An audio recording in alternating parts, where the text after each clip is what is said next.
all women are capable of handling things. We have given a lot of strength, lot of programs to women. Women are capable, that is why they wanted to form an association, we are encouraging them. I saw, when I became a minister at irrigation, I could see in Asan, there were 3 women AS officers working there.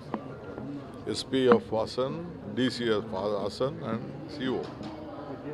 From 3 years, they could not open only 10,000 feet of complication. They could not connect. So I ordered them. I gave some direction. Within 1 month, they implemented, and we could bring back the water of Etinode. So women are more capable if you give them strength, but they need a direction. That's all.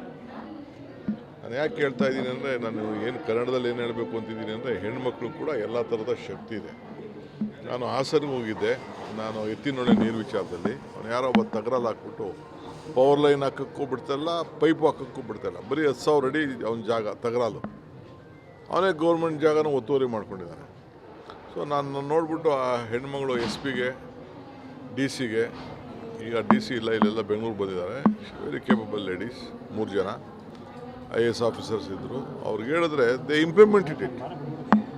So ಅವರು ಭಾಳ capable ಇದ್ದಾರೆ. ಹಂಗೆ ಹೆಣ್ಮಕ್ಳಿಗೆ ಅವ್ರು ಸಂಘಟನೆ ಮಾಡಲಿಕ್ಕೆ ಅವಕಾಶ ಮಾಡಿಕೊಡ್ಬೇಕು. ಅವ್ರ ವಾಯ್ಸು, ಅವ್ರ ರಕ್ಷಣೆ, ನಾವು ಯಾರನ್ನು ಶೋಷಣೆಗೆ ಮಾಡೋಕ್ಕೆ ಅಧಿಕಾರಿಗಳಿಗೆ, ಬೇರೆ ಮೇಲವ್ರಿಗೆ ಅವಕಾಶ ಕೊಡಬಾರ್ದು.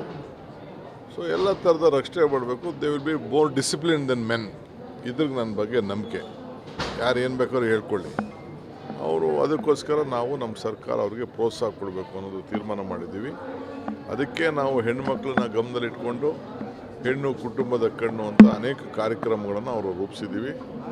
ಇವತ್ತು ಅವರೆಲ್ಲ ನಮ್ಮ ನೌಕರ ಸಂಘರು, ಈಗ ನಮ್ಮ ಎಜುಕೇಷನ್ ಫೀಲ್ಡಲ್ಲಿ ಅತಿ ಹೆಚ್ಚು ಟೀಚರ್ಸು ಹೆಣ್ಮಕ್ಳೇ ಮುಂದಕ್ಕೆ ಬರ್ತಾಯಿದ್ದಾರೆ. ಸೊ ಒಳ್ಳೊಳ್ಳೆ ಸಾಧನೆಗಳನ್ನು ಮಾಡ್ತಾಯಿದ್ದಾರೆ. ಸೊ ಅದಕ್ಕೆ ನಾವೆಲ್ಲ ಸಹಾಯ ಮಾಡ್ತಾಯಿದ್ದೀವಿ. Some institutions refusing this policy. Some institutions, organization refusing this policy. Especially let anyone organize. It is a government policy. See, we have to do equality. I don't feel we should differentiate men and women.